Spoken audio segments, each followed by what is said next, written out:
इस दुनिया में कई धर्म हैं और उन धर्मों के कई रीति रिवाज होते हैं और हर रीति रिवाज बरसों से चले आ रहे हैं और उन रीति रिवाजों को पूरा भी करना होता है। तमाम रिवाज या रिवायत हम इंसानों के ही बनाए गए हैं, जो कि बड़े बुजुर्ग अपने कबीले या धर्म की अलग अलग पहचान के लिए बना कर गए थे। उन पर अमल करना हर हाल में ज़रूरी होता है, वरना उन बड़े बुजुर्गों के मुताबिक हमारी ज़िंदगी बहुत सी परेशानियों में आ सकती है। कुछ ऐसी ही अजीब व गरीब रस्म रिवाज मुझे भी करनी पड़ी। वह वक्त वह लम्हा मेरे लिए बहुत बुरा था, मगर हैरत होती है उन लोगों पर जो अपनी बनाई गई रस्म को ज़िंदगी में खुशी हासिल करने की चाबी मानते हैं, जिन्हें ना चाहकर भी हमें पूरा करना पड़ता है। आज इस रस्म की भेंट मुझे चढ़ना था, एक ऐसी रस्म जिससे शायद मैं मर जाती। मैं नाजुक सी लड़की एक सफ़ेद नस्ल के घोड़े का मुकाबला कहाँ कर सकती थी। तब तक मेरे आंसू बहे थे।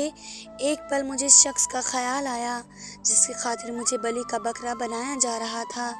कैसा शख्स था जो मेरी ही बेबसी को और मुझे घोड़े के साथ बड़ी शान से देखेगा। ऐसे लोग क्या मर्द कहलाने के भी लायक हैं, जो रस्मों की भेंट हमेशा औरतों को ही चढ़ाते हैं। ये बात तब की है जब मैं 19 साल की थी। अपने पूरे ख़ानदान में सबसे ज़्यादा हसीन और ख़ूबसूरत लड़की थी। मेरे बाबा की नौकरी शहर में शिफ्ट हो गई थी। मैं अपने माँ बाबा की इकलौती बेटी थी। मैंने शहर से ही बहुत पढ़ाई हासिल की और अपनी ज़िंदगी की 19वीं सालगिरह वहीं गुजारी। पढ़ाई पूरी हो चुकी थी, लिहाजा अब गांव से मेरी दादी माँ और ताई जी बार बार बाबा को कॉल करके वापस गांव आने का कह रहे थे। मेरी दादी माँ को मेरे माँ बाप से ज़्यादा मेरी शादी की फ़िक्र थी। मेरी शादी का मेरे माँ बाप का भी कोई इरादा तो नहीं था, मगर मैं एक सुलझी हुई और शर्मीली किस्म की लड़की थी। माँ बाप के सामने अपनी मर्जी को नहीं रख सकती थी, इसलिए वे जो भी फैसला करते मैं इस फैसले में राज़ी थी। कुछ दिनों के बाद बाबा ने जॉब से छुट्टियां ली और हम वापस गांव के लिए रवाना हो गए। बाबा ने हमें यहाँ छोड़कर वापस चले जाना था। मैं पहले भी कई बार गांव गई थी, मगर अब हमेशा हमेशा के लिए मुझे वहीं रहना था और ये भी जानती थी कि मेरी शादी मेरे घर वाले गांव में ही कराएंगे। वापस शहर जाने का कोई चांस नहीं था। कुछ घंटों बाद हम अपने गांव पहुंच गए। गांव के शुरू में ही खुले मैदान और खेतों के नज़ारे शुरू हो गए। तभी एक मैदान में मुझे बड़ा सा शामियाना लगा दिखाई दिया। शायद गांव में किसी की शादी हो रही थी। मैं गौर से उस तरफ देखने लगी। खैर, मेरी शादी भी यूं ही किसी शामियाने में बिठा कर की जानी थी, ये तो मैं जानती थी। कुछ ही देर में हम अपने बाबा के घर के सामने पहुंच गए। दादी माँ और ताया जी के साथ साथ सभी घर वालों ने बड़ी गर्मजोशी से हमारा स्वागत किया। मैं अंदर कदम रखने ही वाली थी कि मुझे पीछे से घोड़े के भारी कदमों की आवाज़ आई। मैंने पलट कर देखा तो घर के सामने एक खेत छोड़कर एक अस्तबल बना था, जिसमें से एक घोड़ा भागकर हमारी तरफ आ रहा था। मुझे घोड़ों से बेहद डर लगता था। उसे अपनी तरफ आते देखकर मैं डर से चीखते हुए घर के अंदर भागने लगी। मुझे डरा हुआ देखकर ताई जी ने गले लगाया और परेशानी से दादी माँ को देखने लगी। मेरी दादी माँ ज़रा सख्त रवैये की थी। फौरन गुस्से से बोली कि अब इस गांव में आ चुकी हो, घोड़े से डरना छोड़ दो। तुम्हें पता होना चाहिए हमारे गांव की रस्म का, जब तक दुल्हन को घोड़ों के साथ। दादी माँ की बात फौरन मेरी माँ ने काट दी और बोली कि बच्ची है, डर गई है। शहर में इसने ये सब नहीं देखा ना, इसलिए कुछ ही दिनों में ठीक हो जाएगी। दादी माँ की अधूरी बात मेरे अंदर कई सवालात पैदा कर गई। माँ का उनकी बात टोकना साफ जाहिर था। तभी ताई जी ने मुझे बहलाती हुए अंदर ले जाने लगी। सबके साथ घुल मिल करके मैं बिल्कुल भूल चुकी थी थोड़ी देर पहले जो भी हुआ था। रात हुई तो सब ने मिलकर खाना खाया। खाने से फारिग होकर मैं कमरे में सोने के लिए लेटी ही थी कि मुझे घोड़े के हिनहिनाने की आवाज़ आई। मेरा दिल ज़ोरों से धड़क रहा था। मैं फ़ौरन उठकर बैठ गई। इसके साथ मुझे कुछ रोने और चिल्लाने की आवाज़ें भी आने लगी। मैं भागकर अपनी माँ से लिपट गई।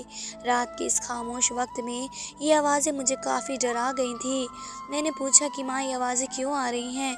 मेरे सवाल पर ताई जी ने मेरी तरफ देखा और हड़बड़ाकर फौरन कमरे का दरवाज़ा मजबूती से बंद कर दिया और बोली कि तुम सो जाओ, शायद वे घोड़ा फिर खुल चुका है इसलिए ऐसी आवाज़ आ रही है। ताई जी के चेहरे से पता चल रहा था कि कुछ छुपा रही हैं। मैंने उन्हें सवालिया नज़रों से देखा और फिर बोली, क्या बात है ताई जी, मुझे ऐसा क्यों लग रहा है जैसे आप सब मुझसे कुछ छुपा रहे हैं। मेरी बात पर माँ बोली कि ऐसा कुछ भी नहीं है, ना कोई छुपाने वाली बात है। अगर कुछ है भी तो तुम्हें बहुत जल्द पता चल जाएगी। अब जाकर सो जाओ। मैंने एक एक नज़र माँ और एक नज़र ताई पर डाली और फिर अपने बिस्तर पर जाकर लेट गई। ये तो तय था कि कुछ बहुत ज़रूरी राज था जो मुझसे छुपा रही थी। ये शोर शराबा और चीखने की आवाज़ मुझे लगातार आ रही थी, जैसे कोई डर और दर्द से चीख रहा हो, और आवाज़ भी किसी लड़की की थी। ना जाने क्या हो रहा था इसके साथ जो इस कदर रो रही थी। मगर हैरत की बात तो ये थी कि इसे बचाने या देखने के लिए ना तो मेरी ताई जी बाहर निकली और ना ही मेरी माँ। ना जाने कब मेरी आंख लग गई और मैं सो गई। सुबह सवेरे उठने के बाद दादी माँ ने मुझे अपने पास बुलाया और बोली, आज तैयार रहना, घर में कुछ मेहमान आ रहे हैं तुमसे मिलने। उनकी बात पर मैं चौंकी और पूछा कि आखिर कौन मेहमान आ रहे हैं। मेरे सवाल पर वे बोली कि आज रिश्ते वाले आ रहे हैं तुम्हें देखने। वह भी इसी गाँव से हैं, बस 2 गलियाँ छोड़कर उनका घर है। दादी माँ के अल्फाज ने मुझ पर जैसे बम गिराया। अभी तो 1 दिन हुआ था मुझे यहाँ आए हुए और अभी से ही रिश्ते वाले मुझे देखने आ रहे थे। मैं अंदर ही अंदर काफ़ी बेचैन सी हो गई। गांव के मंदिर में एक ऐलान की आवाज़ गूंजी जिसमें एक लड़की की अर्थी का ऐलान किया जा रहा था। अभी ऐलान हो ही रहा था कि दादी माँ सर्द आहें भरकर अफसोस से बोली कि चौधरी की बहू का देहांत हो गया है। अभी कल ही तो बेचारी की विदाई हुई थी। दादी माँ के अल्फाज पर मैं ध्यान दे रही थी कि तभी ताई जी की आवाज़ गूंजी, जिन्हें सुनकर मैं हैरत में गिरफ्तार हो गई। दिल में कई सवाल जन्म लेना शुरू हो गए। वे बोली कि माँ जी, अब जब दुल्हन को पहली ही रात घोड़ों के पास भेजा जाएगा, वे भी ऐसी नस्ल के, तो बेचारी दुल्हन क्या करेगी। इस बच्ची की तो उम्र भी सिर्फ 16 साल थी। सारी रात चीखती रही, रोती रही, मगर कोई इसकी पुकार पर वहाँ न गया। जब सुबह देखा तो उसका देहांत हो गया अस्तबल में। मैं अभी अभी उनके यहाँ से ही होकर आई हूँ। ताई जी की बात सुनकर मेरे रोंगटे खड़े हो गए, जिसमें पर यूँ महसूस हुआ जैसे चींटियाँ रेंग रही हैं। मैंने ताई जी की तरफ देखा, फिर दादी माँ की तरफ। एक ऐसा बयान था, शादी की पहली रात दुल्हन अस्तबल में क्या कर रही थी और घोड़ों का नई नवेली दुल्हन से क्या रिश्ता है। मैं इसी सोच में घिरी हुई थी। दादी माँ से पूछ बैठी कि दादी माँ, आपको वहाँ जाना चाहिए जहाँ देहांत हुआ है। आखिर ऐसा क्या हुआ जो मैं मर गई। मेरे सवाल पर दादी माँ ने आंखें निकाल कर मेरी तरफ देखा और बोली कि मैं ऐसी डरपोक और कायर की मौत पर अफसोस करने क्यों जाऊँ। एक घोड़ा नहीं संभाल सकी, छोटा सा तो काम करना था, वे भी नहीं कर सकी। मेरी नज़र में ऐसी लड़की दगाबाज है जो ना पति की बनकर रह सकती थी, ना ही इससे वफादार हो सकती थी। मर गई तो मर गई, तुम तैयारी करो, आज तुम्हारे रिश्ते वाले आ रहे हैं। मैं दादी माँ के इतने रूखे अल्फाज सुनकर उन्हें बहुत हैरानी से देख रही थी। मुझे दिल में दुख हुआ, कितना पत्थर दिल था उनका। मगर इसी के साथ मेरे दिमाग में ये भी सोचे थी कि आखिर क्या हुआ होगा इसके साथ जो मर गई। एक बार फिर मेरे दिमाग में वही चीखों की पुकार गूंजने लगी। मैं कपकपी लेकर रह गई। कुछ देर बाद मैं दादी और माँ के कहे मुताबिक तैयार हो गई। मैं काफ़ी झिझक महसूस कर रही थी। मेहमान आ चुके थे और मैं उनके साथ बैठे अब खुद को नॉर्मल महसूस कर रही थी।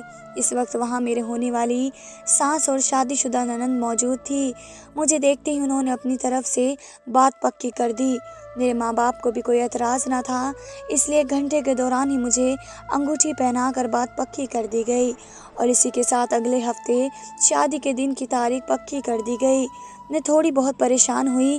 मुझे हैरानी थी आखिर मेरे होने वाला पति कैसा होगा और कौन होगा, पढ़ा लिखा होगा भी या नहीं, शक्ल और सूरत और किरदार कैसा होगा। ऐसे कई सवालात मेरे दिमाग में आ रहे थे।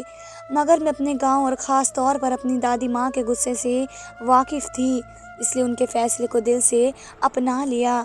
यहाँ पर मेहंदी का कोई रिवाज न था, एक ही दिन शादी और दावत की जाती थी। मेरी माँ खुश थी, मगर इसके साथ ही मैंने उनके चेहरे पर परेशानी के आसार भी देखे थे। जैसे जैसे दिन गुजरते जा रहे थे, मेरी बेचैनी और अजीब सा डर बढ़ता जा रहा था। मेरी शादी के लिए तमाम ज़रूरियात की चीज़ें और दहेज ले जाया गया। तभी एक दिन मैं जब कमरे में सो रही थी तो अचानक मुझे आवाज़ों ने मेरी नींद में खलल डाली। वे आवाज़ें मुझे सुनाई दे रही थी, जैसे कोई राज डराना बात कर रहा हो। मैं पूरी तरह जाग गई, मगर अपनी आंखें नहीं खोली। जो बात मुझे सुनाई दी उन्हें सुनने के बाद मेरा वजूद सूखे पत्ते की तरह थर-थर काँप गया। पूरे वजूद में एक सनसनी की लहर दौड़ गई। मेरी माँ ताई जी को कह रही थी कि शादी करीब आ रही है। मुझे खुशी है कि वह अपने घर की हो जाएगी।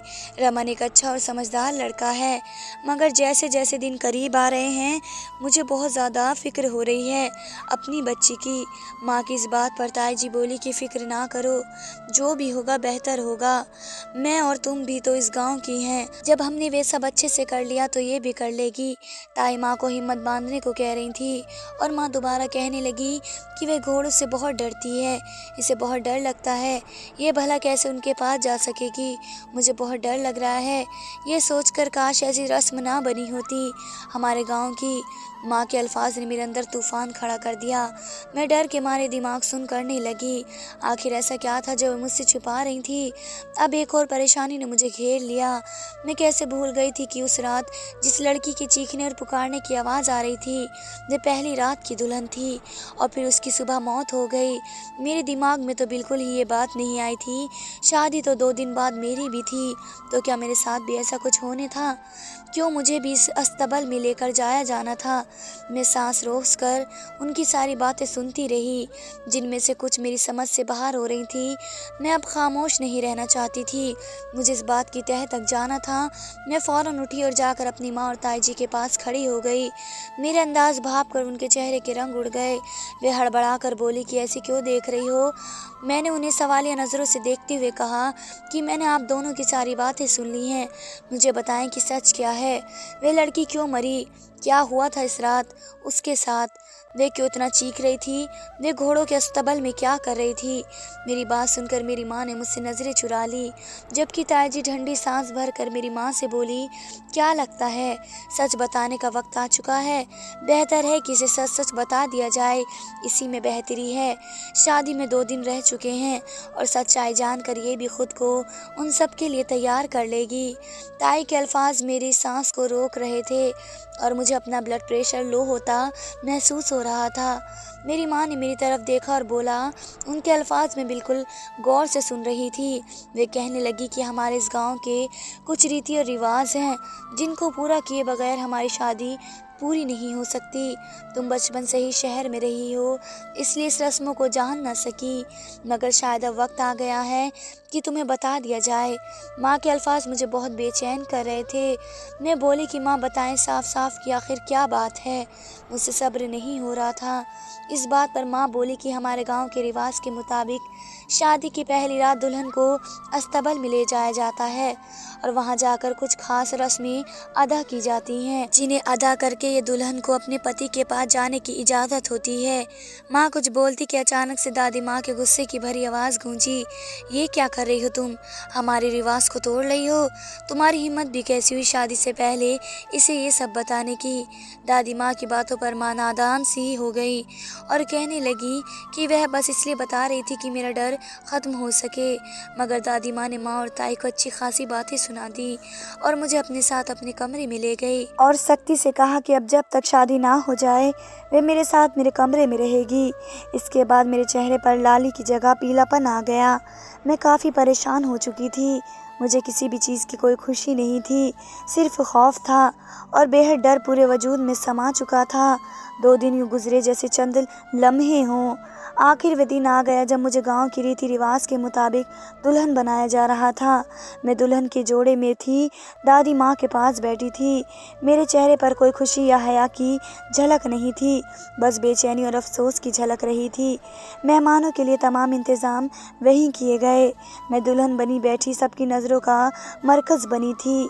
हर कोई मेरी सास की पसंद पर तारीफ़ कर रहा था। शादी हुई तो मैं एक पल को खुश हुई और अपनी नई ज़िंदगी के बारे में सपने सजाने लगी। मैंने अभी तक अपने पति को नहीं देखा था। आखिर कुछ देर बाद खाने से निमट कर जब सभी मेहमान जाने लगे तो मुझे भी विदा कर दिया गया। दिल में कई सवाल और कुछ शिकवे लिए मैं अपने माँ बाप से जुदा लेकर रुखसत हो गई। मगर हैरानी तब हुई, हमारी गाड़ी मेरे ससुराल जाने की बजाय अस्तबल की तरफ मोड़ दी गई। मेरा दिल पूरी तरह धड़क रहा था और फिर यूँ महसूस हुआ जैसे धड़कना ही भूल गया हो। मेरा पूरा वजूद कँपकँपाने लगा। मैंने एक नज़र अपने साथ बैठी अपनी ननंद पर डाली, जो मेरी परेशानी भाप कर बोली कि कुछ नहीं होगा, परेशान मत हो, तुम एक बहादुर लड़की हो। अस्तबल के पास गाड़ी रोक दी गई और वहाँ से आगे मुझे मेरी सास और दादी माँ अंदर ले जाने लगी। मुझे अस्तबल को देखकर ही डर लग रहा था, ना जाने अंदर मेरे साथ क्या होने वाला था। मैंने बहुत मुश्किल से उनसे बोलकर कहा कि मुझे यहाँ क्यों लेकर जा रहे हैं आप लोग। मेरे सवाल पर वे बोली कि अभी अंदर चलो, फिर तुम्हें सब कुछ समझाते हैं। उनकी बात पर मैं फ़ौरन हैरानी से बोली कि मुझे घोड़ों से डर लगता है, मैं अंदर नहीं जाऊँगी। मेरी इस बात पर मेरी सास बोली कि बेटा अगर अंदर नहीं गई तो रस्म कैसे पूरी होगी।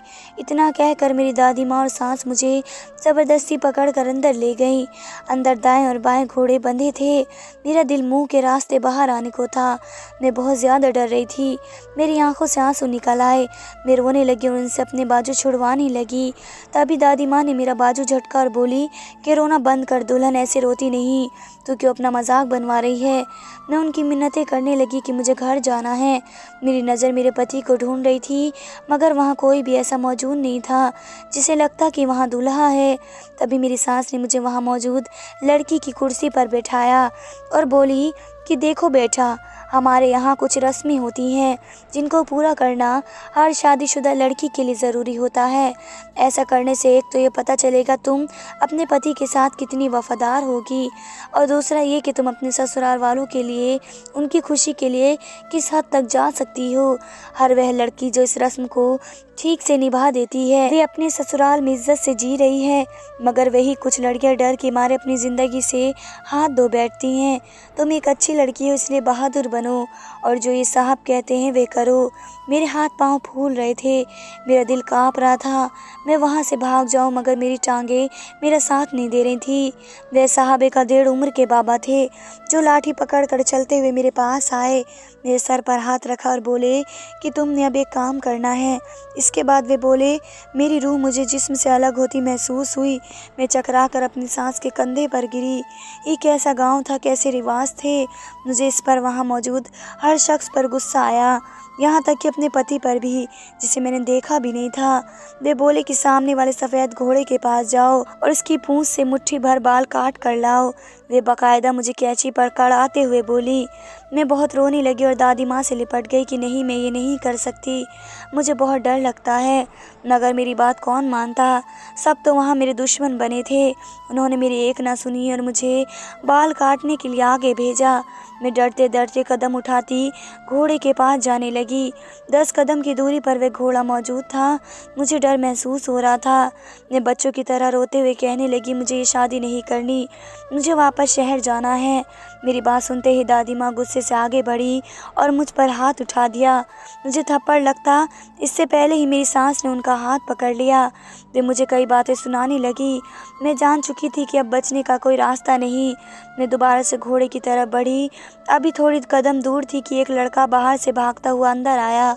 मैं लगातार रो रही थी, बहुत मुश्किल से घोड़े से 2 फीट दूर खड़ी थी। अब मैं अपने हाथों से उसकी पूंछ को पकड़ने ही वाली थी कि घोड़ा देखते ही देखते पीछे मुड़ा, इसलिए अपनी टांग मुझे मारने के लिए उठाई।